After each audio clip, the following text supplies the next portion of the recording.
공식 가이드북 게타로그 아크 애니메이션 오피셜 워크스라는 책을 소개해보겠습니다.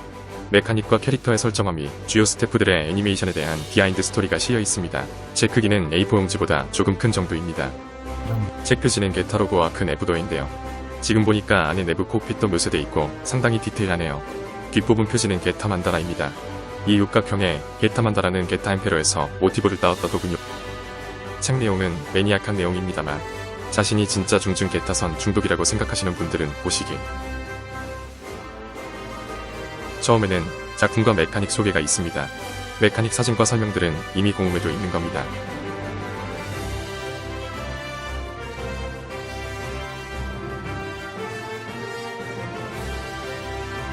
인물 소개란도 역시 공식 홈페이지에 있는 걸 그대로 내다 박았습니다. 다만 몇몇 인물들의 경우에는 새로운 사진도 있는데요. 여왕 멜두사의 경우에는 칼라 사진이 추가됐습니다. 다음 장에는 애니메이션 프로듀서 미나미와 감독 하하고의 인터뷰가 있습니다. 두 사람 모두 어릴 때부터 기비 애니메이션은 물론 이시카와 켄의 게타 만화를 접했던 사람들입니다. 이 둘은 이전에는 진게타로고 세계 최후의 날도 같이 제작한 바 있습니다. 먼저 미나미 프로듀서가 말하기를 진드래곤 디자인에 대한 재밌는 썰이 있습니다. 진게타로고 새 채널 작품 구상 당시 이미 진게타로고는 슈퍼로봇 대전 등 여러 미디어에 노출되어 있었기 때문에 뭔가 새로운 게타를 만들어 보는 게 어떨까라는 얘기가 나왔다고 합니다. 그렇게 해서 나온 것이 바로 진드래곤입니다. 그는 처음에 이 새로운 게타의 디자인을 이시카와 켄에게 부탁했는데요. 처음에 이시카와 켄은 그 말을 듣고는 진드래곤, 이 인간들이 대체 뭔 얘기를 하는 거지? 라고 생각했다고 합니다. 사실 진드래곤을 디자인할 당시에는 아직 만화 진게타로고도 연재 중이었고 그 만화에서 아직 드래곤이 고치가 되기 전이었기 때문에 진드래곤 같은 개념이 없었습니다. 어쨌든 간에 디자인을 해서 나온 것이 바로 이 괴물 같은 모습의 게타입니다. 결국 당시의 이 디자인은 수용되지 않았지만 이 모습의 드래곤은 재발굴되어 아크 애니메이션 마지막 즈음에 나왔구나. 게타 드래곤 신에 쓰이죠.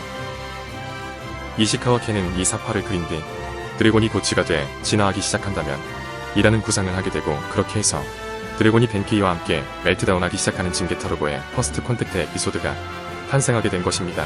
이번에는 프로듀서 측에서 고치가 돼서 진화한다고? 이시카와 저 사람이 대체 뭔 얘기를 하는 거지? 라고 생각했다더군요. 이 둘은 신게타로고 제작에도 함께 했는데 마침 신게타를 제작하고 있었을 때가 게타로고 아크가 연재하고 있었다고 합니다.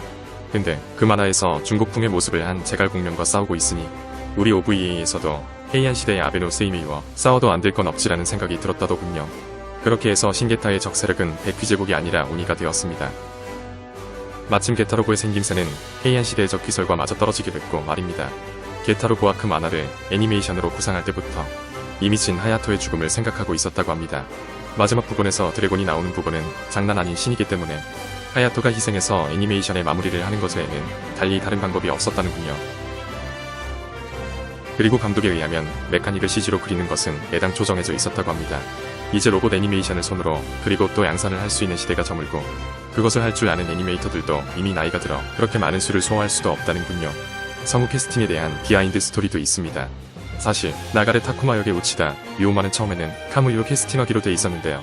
막상 오디션에서 직접 들어보니 음향 감독 나카노 토오루가 카무유보다는 타쿠마에 어울릴 것 같다고 말해서 타쿠마 역으로 결정됐습니다.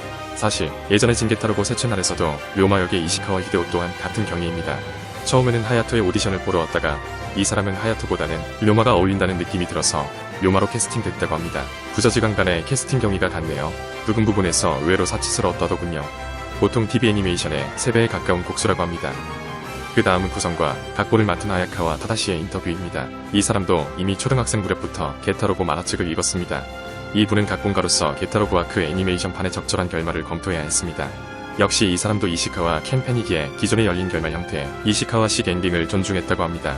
물론 애니메이션을 제작하는 과정에서 여러가지 형태의 이야기를 검토해봤지만 모두 사족이 돼버렸다더군요. 그래서 이번에는 넓은 대중을 겨냥하는 게 아니라 게타로고 원작 만화를 사랑하는 팬들을 위해서 원작 중고로 엔딩을 냈다고 합니다. 물론 마지막 게타천 부분을 덧붙이기는 했지요.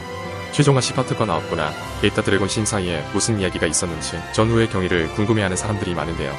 각본가 하야카와 타다시는 그 사이에 어떤 일이 있었는지는 애니를 직접 보신 시청자들이 상상하는 게 전부라고 시청자들의 판단에 맡기고 있습니다. 이외에도 게타 엠페러 안에서의 이야기도 오리지널로 만들었지만 그 내용이 정답인지 아닌지는 아무도 모르고 오직 이시카와 캔만 안다는 다소 두리뭉실한 답변을 했습니다. 결국 마지막 게타천의 등장과 화성 테라포밍과 진드래곤 등장 사이의 이야기는 시청자들 각자의 판단에 따라 해석하라는 이야기입니다. 마지막으로 이번 TV 아니메로 게타로보 사가의 결판이 난 만큼 앞으로는 원작 중고가 아닌 원작의 설정을 사용한 형태로 팬들 앞에 다시 나올 기회가 있었으면 한다고 하더군요. 다음은 캐릭터 디자인을 맡은 모토아시 히데유키의 인터뷰입니다. 모토아시 히데유키는 고등학교 시절 이시카와 켄의 만화 마수 전설을 감상한 적이 있는데요. 만화에서 그려진 그 강렬한 팬터치에 큰 감명을 받고 한때 만화가의 꿈을 꾼 적이 있다고 합니다. 그래서 자신이 스케치한 것을 가지고 다이나믹 프로에 간 적이 있었는데 마침 그때 그것을 봐준 사람이 이시카와 켄이라고 합니다. 이시카와는 그의 스케치를 한 5에서 10분 정도 보고는 다시 와서 더 공부해라며 학구를 놓았습니다. 하지만 훗날 10여 년이 지나서 마수전선이 애니메이션화 되게 되는데요. 모토아시 히데유키는 그 애니메이션의 캐릭터 디자인을 맡게 됩니다. 그때 다이나믹 프로에서 이시카와 켄을 다시 만나게 되는데요. 거기서 이시카와 켄은 시간이 지났음에도 그를 알아봤다고 합니다. 그가 디자인한 캐릭터 중에 인상 깊은 것은 카무이의 엄마인데요. 아무래도 원작 만화보다 외모가 훨씬 버프 받았기 때문인 것 같습니다. 사실 이 외모의 모티브는 이시카와 켄의 진설 마수 전선에 나오는 여성 캐릭터라고 합니다. 아무래도 이 인터뷰에서 말하는 여성 캐릭터는 진설 마수 전선의 주인공 구루마 시니치의 어머니에서 따온 듯 싶습니다. 이렇게 비교하니까 빼박 닮았죠. 그리고 이시카와 켄의 캐릭터들을 애니메이션으로 나타낼 때 그 특유의 세우 등을 살리는 걸 신경 썼다고 합니다. 캐릭터 디자인 러프입니다. 애니에선 거의 폭탄 해체하는 장면만 나오는 야마자키의 러프와 다음은 캐릭터 컨셉화를 맡은 호시 카즈야의 인터뷰입니다. 그는 원작에 등장하지 않는 캐릭터나 메카의 컨셉화를 담당하는 역할을 맡았다고 합니다. 이번 애니에서 게타자우루스를 타는 지룡족은 그가 디자인한 것입니다. 원작 만화에 나왔던 지룡족의 디자인 테두리를 크게 벗어나지 않도록 그렸다고 합니다. 여왕 멜두사도 그렸습니다. 애니에서는 잘 안 나왔지만 설정화로 보니 좀 징그러운 벌레같이 생겼네요. 그리고 또 하나의 오리지널 캐릭터인 캄파니아도 디자인했는데 애니메이션에서는 직접적으로 드러나진 않았지만 이놈은 설정상 베트 장군의 손자이기 때문에 베트 장군과 비슷하게 디자인된 것입니다. 컨셉화를 보면 귀를 접을 수도 있네요. 게타자우루스도 애니메이션에 맞게 새롭게 그렸고 비록 본편에는 나오지 않지만 2호기와 3호기도 디자인을 했습니다. 예전에 그는 다이나믹의 나가이고 보조반으로 입사했었는데 이시카와 켄의 팬이기도 했던 그는 이시카와 켄의 작업실에 들어가 원고를 훔쳐봤다고 하더군요. 나중에 다이나믹 회사 막면회에서 이시카와 켄과 대화할 기회가 생겨서 말을 걸었지만 이시카와가 과묵한 성격이었기 때문에 많은 말을 나누진 못했다고 합니다. 하지만 그래도 이시카와 켄이 그를 신경 쓰고는 있었는지 게타로브 아크 초반에 그의 이름을 딴 엑스트라 호시 1위가 나오기도 했습니다. 금세 죽임을 당하는 이 호시 1위는 애니메이션판에서도 그대로 나왔습니다. 호시1! 오토시로 호시1! 다음으로는 CG 감독 및 CG 디자인의 고토 유이치 인터뷰가 있습니다. 그가 말하기를 이번 게타로보 아크의 CG 작업은 다른 애니메이션의 CG보다 힘들었다고 합니다. CG 작업에는 렌더링이라는 공정이 있습니다. 설정한 모든 정보를 합쳐서 화상으로 변환하는 작업인데요. 보통의 애니메이션은 이 과정을 한두 번만 거치지만 이번 아크는 3-4번이나 거쳐야 했다고 합니다. 아무래도 이시카와 켄 망가의 분위기를 애니메이션으로 옮기려다 보니 그런 것 같습니다. CG로 표현하기 가장 힘든 메카닉은 게타 키리쿠였다고 합니다. 전체적으로 뾰족뾰족한 부분이 많아서 그런지 자유롭게 움직이기 어려웠다고 합니다. 이에 비해 아크는 상대적으로 쉬웠다고 합니다.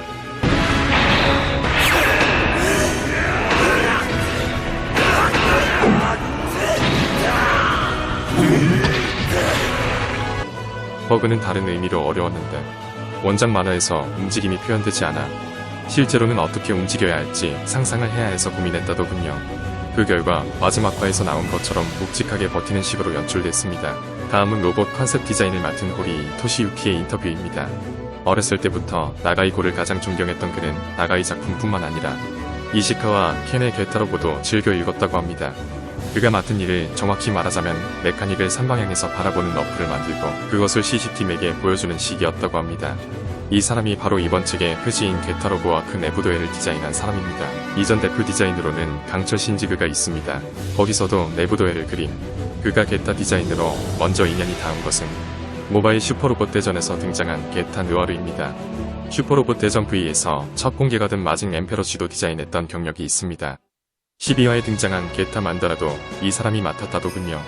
처음에 디자인을 할 때 흑백 사진을 참고해서 디자인했다고 하는데 그게 정확히 무슨 말인지는 모르겠지만 방영 당시에 나온 게타만다라와 뒤늦게 공개한 게타만다라를 보면 좀 달랐던 이유가 제작 과정에서의 이 사람의 단순한 실수인 듯합니다. 그 스스로 말하기를 가장 기억에 남는 디자인 손질은 스텔바라고 하는데요. 양상기 주제에 물의 배명신까지 있었죠. 초기 컨셉화를 보면 팔에 공중화장실 환풍기가 달려있는 듯 하네요. 아크의 신형 콕핏과 D2의 콕핏 컨셉화입니다. 메카닉적인 묘사를 하는데 상당한 재능이 있는 듯 합니다. 만화에서는 잘 표현되지 않던 게타자우루스 콕핏도 그렸는데요. 딱 봐도 공룡 제국이 만든 메카닉의 콕핏이라는 게 잘 느껴집니다. 버그의 콕핏도 보이는데요. 사실 버그라는 메카닉 자체가 이시카와 켄의 다른 만화인 스웨이튼 대전 프리더 버그에 나오는 시그무세이쿤을 거의 그대로 가져온 것이었죠. 내부 콕핏 디자인도 거기서 나오는 콕핏들을 참고한 것 같습니다. 메카닉 디자인 도안을 보다가 재밌는 것을 발견했는데요. 마지막에 카무이 앞에 등장한 드래곤의 이름이 진드래곤이라 나와있군요. 그러고 보니 세체날 초기 진드래곤 디자인 컨셉만 따온 게 아니라 이름까지 그대로 따온 모양이군요. 어떻게 해서 드래곤을 진드래곤이라 명명했는지는 좀 궁금하긴 합니다. 그런데 게타로고에 나오는 고유명사들, 특히 드래곤 쪽은 좀 일관성이 없는 경우가 많은데요. 세체날의 진드래곤도 슈퍼로봇 대전에서는 어느 순간 진게타 드래곤이라 나오는 반면 대결전의 진게타 드래곤도 설정집에서는 그냥 진드래곤이라고 표기하는 경우도 있습니다. 또한 신게타로고 마지막에 나온 녀석도 설정집에는 거대 드래곤이라 나와있지만 DVD 부클릿에는 거대 게타라고 표기돼 있는 등 고유명사 표기의 비일관성이 종종 보여집니다. 몰라, 어쨌든 드래곤은 드래곤이지. 마지막에 나온 게타천의 도안도 있는데요. 이건 CG로 만든 게 아니라 손으로 그렸습니다. 대가리가 변형된 형태도 보이는데요. 애니메이션에는 나오지 않았는데 이 대가리는 왜 이렇게 변하는 것일까요? 나머지 장에는 일러스트 프로그램인지 3D인지는 모르겠지만 배경 아트들이 있습니다. 배경 자체는 상당한 퀄리티인 듯 나머지 장에는 관련 굿즈 홍보, 책은 좀 짧지만 나름 만족합니다. 암튼 스태프들이 말한 대로 게타 영상화가 계속 이루어졌으면 좋겠네요.